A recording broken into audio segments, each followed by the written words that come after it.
আসসালামু আলাইকুম। আপনি যদি সুস্থ হয়ে থাকেন তাহলে এই ভিডিওটা আপনাকে দেখতে হবে দুবার, আর যদি অসুস্থ হয়ে থাকেন তা ভিডিওটা দেখতে হবে একবার। আপনি জানলে অবাক হবেন যে একজন অসুস্থ মানুষের চেয়েও সুস্থ মানুষের হাঁটা কতটা গুরুত্বপূর্ণ।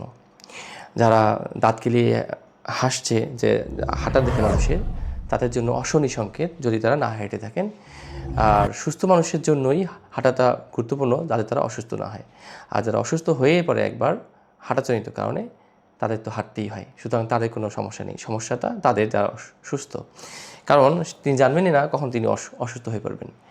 একজন সুস্থ মানুষের মিনিমাম আধা ঘন্টা হাঁটতে হয়, এবং কোনো কোনো ক্ষেত্রে অবেসিটির কারণে সেটা 1 ঘন্টাও হাঁটা লাগতে পারে, অর্থাৎ 30 মিনিট অবলিক 60 মিনিট। আপনি যদি সুস্থ হয়ে থাকেন এবং নর্মাল বডি আপনার হয়ে থাকে, তা মিনিমাম আপনাকে দিনে হাঁটতে হবে 30 মিনিট। আর আপনি যদি অবেসিটি অর্থাৎ স্থূল আকার হয়ে থাকেন, তাহলে আপনাকে হাঁটতে হবে 60 মিনিট। এখন হচ্ছে হাঁটবেন, কীভাবে হাঁটবেন? আরামদায়ক হাঁটা? অবশ্যই না। শুরুটা আরামদায়কই হতে পারে, কিন্তু পরবর্তীতে এই হাঁটাটা যদি আপনি না বাড়ান, মানে পরিমাণটা যদি আপনি না বাড়ান, তাহলে সেক্ষেত্রে আপনার হাঁটা কাজে দেবে না। যে হাঁটাটার কথা বলা হচ্ছে সেটাকে নর্মাল হাঁটা নয়, এটাকে বলা হয় ব্রিক্স ওয়াকিং। অর্থাৎ ব্রিক্স ওয়াকিংটা হচ্ছে এই যে হাঁটাটা হাঁটার পরে আপনার মনে হবে যে আপনি একটু ক্লান্ত অনুভব করছেন, বা আপনার বার্ন মানে ক্যালোরি বার্ন হচ্ছে, পাশাপাশি আপনার হালকা হালকা ঘামাটা ভাব হচ্ছে, তাহলে বুঝতে হবে যে এটা ব্রিক্স ওয়াকিং। ব্রিক্স ওয়াকিংয়ের আরেকটা বৈশিষ্ট্য হচ্ছে আপনি যখন হাঁটবেন নর্মালি কথা বলতে পারবেন, কিন্তু গান গাইতে পারবেন না। অর্থাৎ আপনি যখন ব্রিক্স ওয়াকিং হবে তখন আপনি গান গাইতে গেলে হাঁপিয়ে উঠবেন, গানটা আপনার ভালোভাবে হবে না। এটাকে বলে ব্রিক্স ওয়াকিং। আর যদি এক কথায় ক্লিয়ারলি বলি, তাহলে আরামদায়ক হাঁটা এবং দৌড়ানোর মাঝে যে হাঁটাটা, মাঝারি যে হাঁটাটা, সেটাকে বলা হয় ব্রিক্স ওয়াকিং। এখন আপনি ব্রিক্স ওয়াকিং 30 মিনিট বা 60 মিনিট যাই হোক না কেন করতে পারেন, এবং সপ্তাহে সেটা যদি 5 দিন হয় মিনিমাম, তাহলে সেটা সঠিক আছে। তখন কথা হচ্ছে আপনি সপ্তাহে মিনিমাম 5 দিন আপনি হাঁটবেন যদি আপনি সুস্থ মানুষ হয়ে থাকেন। আর যদি আপনি অসুস্থ হয়ে থাকেন তো প্রতিদিনই তো হাঁটবেন, মিনিমাম 5 দিন তো হাঁটবেনই। কিন্তু কথা হচ্ছে যারা মানুষের হাঁটা দেখে ভাবে যে তারা ডায়াবেটিস, দ্যাটস নট রাইট। অথচ না হাঁটলেই আপনার যিনি সুস্থ আছেন তার ডায়াবেটিস হওয়ার সম্ভাবনা খুবই বেশি, এবং যিনি হাঁটবেন আর তার ডায়াবেটিস থাকলেও সেটি নিয়ন্ত্রণে থাকবে। তো এখন কথা হচ্ছে আপনি যদি হাঁটেন কী কী বেনিফিট পাবেন। So let's discover the fact of and benefit of walking. That means brisk walking. First of all, আপনি যদি হাঁটেন, প্রতিদিন যদি হাঁটেন, আপনার শরীর তো ভালো থাকবেই, পাশাপাশি আপনার মানসিক চাপ কমবে। ধরেন আপনি খুব মানসিক চাপে আছেন এই মুহূর্তে, তাহলে আপনি হাঁটা শুরু করে দিন।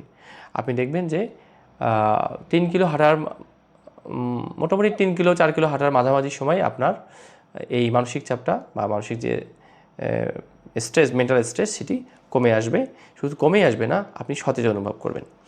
এটি হচ্ছে যারা ডায়াবেটিস আক্রান্ত নন তাদের জন্য বলছি আর কি, মানসিক চাপ কমানোর জন্য। আর মানসিক চাপ কম থাকলে অবশ্যই ডায়াবেটিসও কম থাকবে। এটা হলো একটা সাইড। ডায়াবেটিসটা নিয়ে আজকে কথা শেষে বলবো, তবে তার আগে হাঁটার অন্যান্য উপকারিতার কথা বলবো। ফার্স্ট অফ অল, যাদের হার্টের প্রবলেম আছে বা হার্ট প্রবলেম হতে পারে, হার্ট ডিজিজ হওয়ার সম্ভাবনা রয়েছে, তাদের জন্য হাঁটাটা খুবই গুরুত্বপূর্ণ।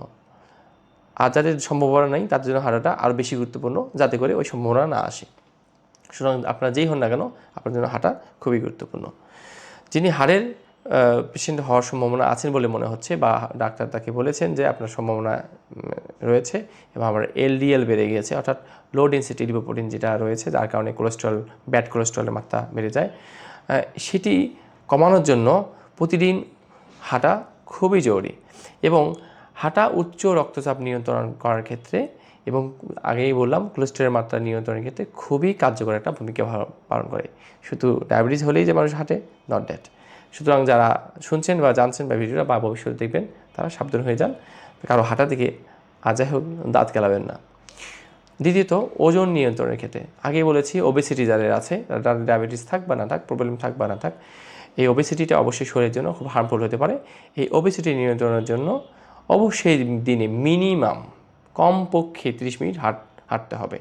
আবার এই হাঁটাটা শরীরে যে অতিরিক্ত চর্বি আছে সেটাকে বার্ন করে এবং ওবেসিটি বা অতিরিক্ত ওজন নিয়ন্ত্রণ করে। সেকেন্ডলি গেল, এবার থার্ডলি বলবো, ডায়াবেটিস নিয়ন্ত্রণের ক্ষেত্রে হাঁটার কোনো জুড়ি নেই। আমরা মনেই করি যে শুধু ডায়াবেটিস জন্যই হাঁটে। আগেই বললাম যে ডায়াবেটিস শুধু একক কারণ না, অনেকগুলো কারণ থাকতে পারে হাঁটার উপকারিতা।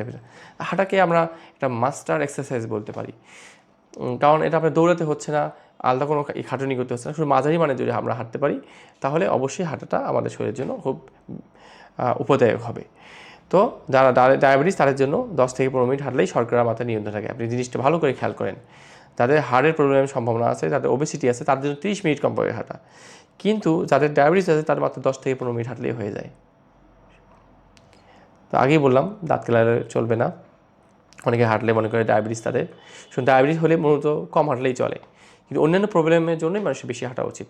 এবার শুরুতেই বলেছিলাম মানসিক স্বাস্থ্যের উন্নতির কথা, যে হাঁটা আমাদের স্ট্রেস কমায় এবং মনকে সতেজ ও প্রফুল্ল রাখে। কারণ আমরা জানি যে মানুষের দেহের সঙ্গে শরীরের একটা মানে দেহের শরীর এবং মনের সঙ্গে একটা সম্পর্ক আছে। এই যে মন এবং ঘটিত ব্যাপারগুলো শরীর ঘটিত ব্যাপারের সঙ্গে এটা সম্পর্কিত থাকার কারণে যখন শরীর ভালো থাকে তখন মানুষের মন সতেজ হয় এবং প্রফুল্ল থাকে। এই জন্য দেখবেন যারা ডায়াবেটিস হয় বা অনেক ওবেসিটি থাকে বা অন্যান্য মানসিক অবসাদ থাকে, তাদের কিন্তু মনটা ভালো থাকে না। এই শরীরে মানে স্বাস্থ্যের অবনতির কারণে কিন্তু মনটার উপরে চাপ পড়ে। এরপর গেল শক্তি ও পেশির ক্ষমতা বৃদ্ধি। কেউ যদি তার শক্তি এবং পেশির ক্ষমতা বৃদ্ধি করতে চায় তাহলে তাকে অবশ্যই হাঁটতে হবে। এটি শরীরের পেশি শক্তি শক্ত করে এবং কার্যক্ষমতা বাড়ায়। অর্থাৎ কারো যদি পেশি শক্তিশালী হতে চায় তাহলে তাকে অবশ্যই হাঁটতে হবে। এরপরে হাড়ের স্বাস্থ্য, বোন হেলথ যদি আমরা ডেভেলপ করতে চাই তাহলে অবশ্যই আমাদেরকে হাঁটতে হবে। নিয়মিত যদি কেউ হাঁটে তাহলে নিয়মিত হাঁটলে হাড়ের ঘনত্ব বাড়ে, এবং যদি হাড়ের ঘনত্ব বাড়ে তাহলে হাড় ক্ষয় রোধ হবে এবং যা অস্টিওপোরোসিসকে প্রতিরোধ করে। আমরা জানি অস্টিওপোরোসিস হচ্ছে হাড়ের ক্ষয় রোগ, আর হাড় যদি কারো একবার ক্ষয় হওয়া শুরু করে এবং সেটা যদি বিপজ্জনক মাত্রায় চলে যায় তাহলে আমাদের কিন্তু আর বাঁচার কোনো উপায় থাকবে না। সেক্ষেত্রে মানে রেস্ট অবশ্যই এবং অনেক বেশি ব্যয়বহুল চিকিৎসা সেটি। এবং হাঁটা কখন উপকারী? অবশ্যই হাঁটা সকালবেলা উপকারী, এবং পাশাপাশি সন্ধ্যার পরে বা বিকেলে বা রাত্রে চাইলে হাঁটতে পারেন। এবং যদি আপনি পা হাঁটার লক্ষ্যমাত্রার দিকে বলেন, কেউ যদি 10,000 স্টেপ অর্থাৎ 10,000 বার পা সামনে নিয়ে যায় হাঁটে তাহলে তার হাঁটা হয়ে যাবে। এবার খালি পেটে হাঁটবেন ভরা পেটে। সাধারণত খালি পেটে হাঁটলে যে মানুষের যে চর্বি আছে এটাকে বার্ন করে, অর্থাৎ চর্বি কমে যায়, এবং হালকা কিছু খেয়েও হাঁটা যেতে পারে। সেক্ষেত্রে পানিটাই বেস্ট হয়, সকালবেলা অত খেতে ইচ্ছে করবে না। জগিং করার ক্ষেত্রে খালি পেটে হাঁটাই উচিত, এবং রাত্রেবেলা ভারী খাওয়ার পরে অবশ্যই কিছুক্ষণ হাঁটা স্বাস্থ্যের জন্য অত্যন্ত ভালো। আর কয়েকবার বলেছি 15 থেকে 20 মিনিট হাঁটলেই হয়ে যায়। এবং যদি আপনি নতুন হয়ে থাকেন তাহলে হাঁটার ক্ষেত্রে শুরুটা আস্তে আস্তে হাঁটা শুরু হলো, পরবর্তীতে হাঁটাটা বাড়ানো যেতে পারে। খুব ভোরে বা সকালে হাঁটা সবচেয়ে ভালো, তবে বিকেলে বা সন্ধ্যা হাঁটা যেতে পারে, সেটা একটু আগেই বলেছি। তবে খুব ভোরে যেটা হাঁটা ভালো হয় সেটা হচ্ছে ফ্রেশ এয়ার থাকে, এবং ধর্মীয় কিছু ব্যাখ্যাও আছে, সেটিকে আমি গেলাম না। তো ফ্রেশ এয়ারের জন্য আপনি ভোরবেলা হাঁটতে পারেন। আর দৈনিক আপনি 15 মিনিট থেকে আধা ঘন্টা, এবং কার্যক্ষেত্রে কারো যদি ওবেসিটি থাকে বা আরও বেশি হাঁটার প্রয়োজন পড়ে সেক্ষেত্রে 1 ঘন্টাও হাঁটতে পারে, হাঁটলে লস নেই। তবে হাঁটার পাশাপাশি শরীরের বোনের এবং জয়েন্টগুলোর যে পেইন থেকে থাকে সেগুলো ডাক্তারের পরামর্শ নেওয়াই ভালো, এবং সেটা স্বাস্থ্যের জন্য ঝুঁকি যাতে না থাকে সেটা ডাক্তারের পরামর্শ নেওয়াটা জরুরি। কিন্তু নর্মালি যে কেউ হাঁটতে পারে, যখন তখন হাঁটতে পারে। So thank you for watching and stay join Covid. আর আজ থেকে হাঁটতে ভুলবেন না।